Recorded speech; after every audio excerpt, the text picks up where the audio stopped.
आइए जानते हैं आज की कुछ अंतर्राष्ट्रीय खबरों को। पहले एक नजर आज की हेडलाइंस पर। उर्दू के मशहूर शायर राहत इंदौरी का दिल का दौरा पड़ने से निधन। ब्रेन सर्जरी के बाद वेंटिलेटर सपोर्ट पर पूर्व राष्ट्रपति प्रणब मुखर्जी, हालत नाजुक। पायलट गुट से लौटे 3 निर्दलीय विधायक, कहा गहलोत उनके नेता हैं। मैनेजर श्रुति मोदी ने कहा रिया ही लेती थी सुशांत की जिंदगी के बड़े फैसले। रूस ने बना ली कोरोना वैक्सीन, पुतिन की बेटी को लगा टीका। चीन ने भेजे फाइटर जेट, ताइवान ने मिसाइलों से खदेड़ा। न्यूजीलैंड में 102 दिन बाद कोरोना वायरस का पहला केस, सख्त लॉकडाउन का ऐलान।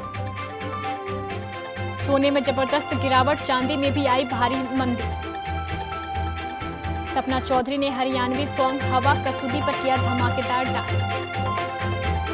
और रविंद्र जडेजा की पत्नी बिना मास्क के पकड़ी गई, पुलिस से की बहस।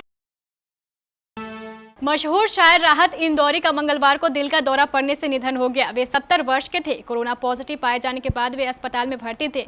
इंदौर के कलेक्टर ने उनके निधन की पुष्टि की है। चाहने वालों के बीच राहत साहब के नाम से लोकप्रिय राहत इंदौरी का यूं जाना साहित्य जगत, खासकर उर्दू शायरी की दुनिया के लिए बड़ी क्षति है। जिलाधिकारी मनीष सिंह ने बताया, कोविड-19 से संक्रमित इंदौरी का Aurobindo institute of medical sciences में इलाज के दौरान निधन हो गया।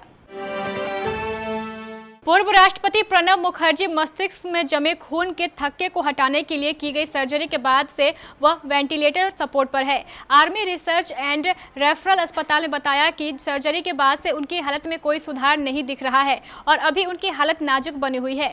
सर्जरी से पहले 84 साल के मुखर्जी का कोरोना वायरस टेस्ट भी पॉजिटिव पाया गया था। मेडिकल बुलेटिन के मुताबिक पूर्व राष्ट्रपति प्रणब मुखर्जी को दिल्ली कैट से आर्मी हॉस्पिटल में 10 अगस्त को 12:07 पे गंभीर में भर्ती किया गया था। राजस्थान में सचिन पायलट कैंप में गए तीनों निर्दलीय विधायक जयपुर आने के बाद सीधे मुख्यमंत्री अशोक गहलोत से मिलने पहुंचे और कहा कि उनकी आस्था अशोक गहलोत में है। निर्दलीय विधायक ओम प्रकाश ढोला, सुरेश टांक और खुशवीर सिंह जोजावर पिछले 1 महीने से पायलट कैंप में दिल्ली में थे, मगर अब उन्होंने अपनी निष्ठा बदल ली है और कह रहे हैं कि सचिन पायलट से उनकी पिछले 1 महीने से कोई बातचीत नहीं हुई है। सुशांत सिंह राजपूत मौत के मामले की जांच अब सीबीआई के हाथों में है। प्रवर्तन निर्देशालय भी आर्थिक पहलुओं की जांच के लिए कई लोगों से पूछताछ कर रही है।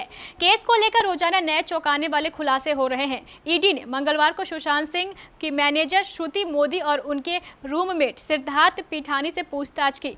श्रुति से इससे पहले 7 अगस्त और 10 अगस्त को भी पूछताछ हुई थी। ईडी के सूत्रों के मुताबिक श्रुति ने किसी भी तरह के अवैध लेनदेन से साफ इनकार किया है। रूस के राष्ट्रपति व्लादिमीर पुतिन ने मंगलवार को ऐलान किया है कि उनके देश ने कोरोना वायरस की पहली वैक्सीन बना ली है।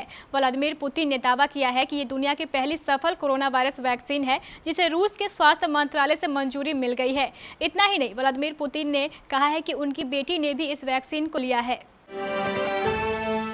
चीन और ताइवान के बीच तनाव चरम पर पहुंचता नजर आ रहा है। अमेरिका के स्वास्थ्य मंत्री एलेक्स एजार की ताइवान यात्रा के बीच चीन ने अपने लड़ाकू विमानों को ताइवान के हवाई क्षेत्र के काफी अंदर तक भेज दिया। चीन की इस हरकत के बाद ताइवान ने एंटी एयरक्राफ्ट मिसाइलें दागी और फाइटर जेट भेजे। इसके बाद चीनी फाइटर जेट भाग खड़े हुए। बताया जा रहा है कि चीनी विमानों ने बेहद संवेदनशील ताइवान स्ट्रेट के मीडियन लाइन को कुछ देर के लिए पार कर लिया था। कोरोना वायरस से 102 दिन तक दूर रहने के बाद न्यूजीलैंड में घरेलू स्तर पर इस महामारी से संक्रमण का पहला मामला सामने आया है। बताया जा रहा है कि एक ही परिवार के 4 सदस्यों को कोरोना वायरस से संक्रमित पाया गया है। इस केस के सामने आने के बाद पूरे देश में एक बार फिर से सख्त लॉकडाउन लागू कर दिया गया है। इस परिवार के संपर्क में आने वाले सभी लोगों को अलग थलग कर दिया गया है। सोने चांदी के हाजिर भाव में मंगलवार को जबरदस्त गिरावट दर्ज की गई है। घरेलू सराफा बाजार में मंगलवार को सोने के भाव में 1317 रुपये प्रति 10 ग्राम की गिरावट आई। HDFC सिक्योरिटीज के अनुसार इस गिरावट से सोने का भाव राष्ट्रीय राजधानी दिल्ली में गिरकर 54,763 रुपये प्रति 10 ग्राम पर आ गया है।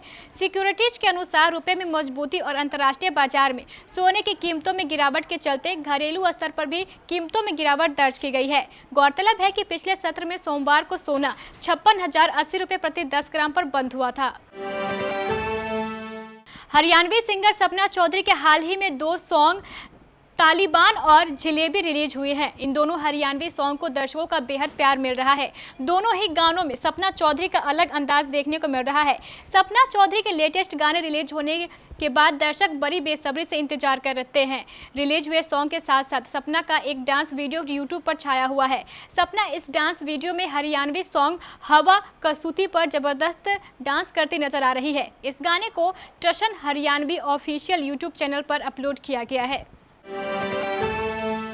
क्रिकेटर रविंद्र जडेजा की पत्नी रिवाबा ने गुजरात के राजकोट में पुलिस कांस्टेबल के साथ बहस की, जिससे उन्हें मास्क नहीं पहनने का कारण पूछा था। पुलिस ने मंगलवार को यह जानकारी दी है।